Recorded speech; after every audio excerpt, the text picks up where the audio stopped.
Good morning friends. तो चलिए आज हम लोग देखते हैं आज का करंट अफेयर्स। आज दिनांक 6 अक्टूबर 2023। आज अभी आप लोग जानते होंगे कि नोबेल का पुरस्कार जो है उसकी घोषणा की जा रही है। नोबेल पुरस्कार वितरित कब किया जाता है? तो ये 10 दिसंबर को वितरित किया जाता है। साहित्य का नोबेल पुरस्कार, साहित्य का नोबेल पुरस्कार किसे मिला है? कल ही घोषणा की गई है कि साहित्य का नोबेल पुरस्कार दिया गया है। तो जॉन फॉसे हैं जो नॉर्वे के हैं। इनके इनके उपन्यास नाटक कहानियों के बारे में इनके कमेटी ने यह माना है कि ये जो उपन्यास के उन लोगों को जो आवाज़ दिए हैं जो अपने बातों को कहने में सक्षम नहीं है, जो अपनी बातों को कहने में सक्षम नहीं, इनके उपन्यास कहानी नाटक के द्वारा उन लोगों को आवाज़ दिया गया है। इनके लेखन शैली को फॉसे मिनिमलिज्म कहा गया है। इनके लेखन शैली का जो है एक अलग शैली में एक लिखे हैं जिसको फॉसे मिनिमलिज्म शैली कहा जाता है। इनकी किताबों को 40 से अधिक भाषाओं में अनुवाद किया गया है, ट्रांसलेट किया गया है। अब तक जो है आगे देखते हैं, अब तक जो है साहित्य का नोबेल पुरस्कार 120 लोगों को मिला गया। 120 लोगों में से साहित्य का नोबेल पुरस्कार 120 लोगों को मिला है, जिसमें से 17 वुमेन्स हैं। 17 वुमेन्स में से आप पिछले बार देखे होंगे कि 2022 का एनी अर्नेक्स ये 17 वुमेन साहित्य का नोबेल पुरस्कार विजेता है। अब देखते हैं कि भारतीय जो साहित्य का नोबेल पुरस्कार जीत चुके हैं वह हमारे हैं रविंद्रनाथ टैगोर जी। गीतांजलि उपन्यास है, इसके लिए इन्हें 1913 में साहित्य का नोबेल पुरस्कार दिया गया था। अब 2023 में अब हम लोग देखते हैं कि 2023 में जो अब तक किन किन के चिकित्सा के क्षेत्र में, भौतिक के क्षेत्र में, रसायन के क्षेत्र में किन किन लोगों को मिला है, घोषणा किया गया है। तो कैटालिना कारिको को चिकित्सा के क्षेत्र में 2 लोगों को, कैटालिना कारिको और ड्री विसमैन को मिला है। भौतिकी के क्षेत्र में पियरे अगस्टिनी, फेरेंस क्रॉस और एने हुलियर को मिला है। उसके बाद रसायन के क्षेत्र में मोंगी बावेंडी, लुइस ब्रूस और एलेक्सी एक्मे को दिया गया है रसायन का नोबेल पुरस्कार। अभी 2 और घोषणा होने बाकी है, जो शांति का नोबेल पुरस्कार और इकोनॉमिक्स के क्षेत्र में, अर्थशास्त्र के क्षेत्र में जो नोबेल पुरस्कार दिया जाता है उसका घोषणा होना बाकी है। यह पुरस्कार जो वितरित किया जाता है वो 10 दिसंबर को वितरित किया जाता है। इसके अंतर्गत हमने कल बताया था कि 10 लाख अमेरिकी डॉलर दिया जाता है और 1.1 करोड़ स्वीडिश क्रोनर दिया जाता है। अगला देखते हैं 6 अक्टूबर को कौन सा दिवस मनाया जाता है। 6 अक्टूबर को विश्व सेरेब्रल पाल्सी दिवस मनाया जाता है। विश्व सेरेब्रल पाल्सी दिवस या 6 अक्टूबर को मनाया जाता है। सेरेब्रल पाल्सी क्या है? सेरेब्रल पाल्सी एक बीमारी है जो मस्तिष्क से संबंधित है। मस्तिष्क हमारे बॉडी का जो है CPU कहा जाता है मस्तिष्क को, और मस्तिष्क में अगर कोई खराबी आ जाती है तो हमारे उस पार्ट से संबंधित वर्क ही नहीं करने लगता है। उसी प्रकार सेरेब्रल पाल्सी में भी हमारे मस्तिष्क में कुछ ऐसी बीमारी हो जाती है या तो डैमेज हो जाते हैं जिससे मरीज की मांसपेशियां यानी कि उसका मसल्स उसका वर्क नहीं करता है, उसके कंट्रोल में नहीं होता है। वह जैसे तैसे मूव करता है। जैसे हम लोग का जो हैंड है, मान लो हैंड अगर हम माइंड में एक इम्पल्स जा रहा है जिसके कारण हमारा हैंड मूव हो रहे हैं, हम इसे मूव कर पा रहे हैं, मेरा कंट्रोल है इस पर। लेकिन सेरेब्रल पाल्सी के ग्रसित लोगों को ये कंट्रोल नहीं होता है। तो इसका जो थीम रखा गया है तो अर्थात इसका मतलब कि उसके सेरेब्रल पाल्सी होने के कारण वो उसका अपना बॉडी मूव उसके अनुसार से नहीं हो रहा है।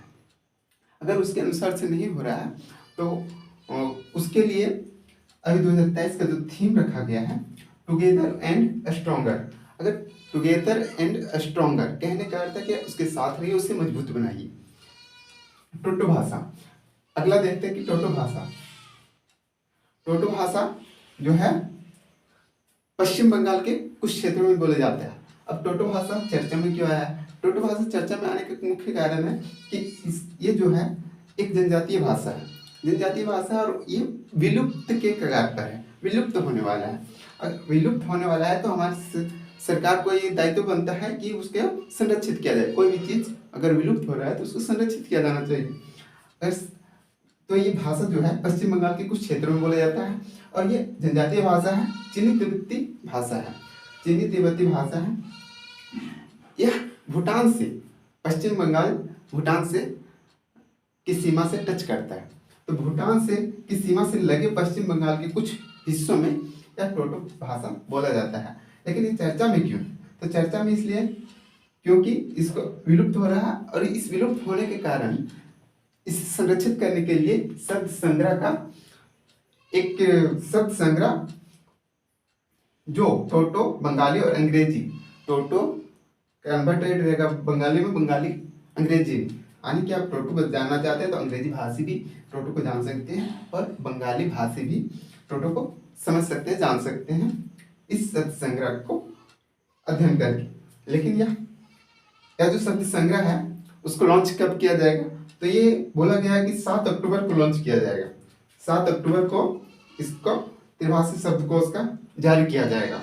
ठीक है।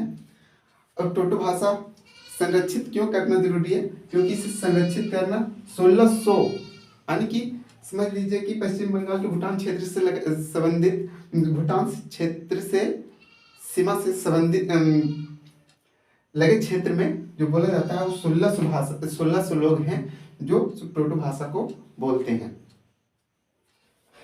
भारतीय रिजर्व बैंक, भारतीय रिजर्व बैंक ने एग्जीक्यूटिव डायरेक्टर के रूप में किसे नियुक्त किया?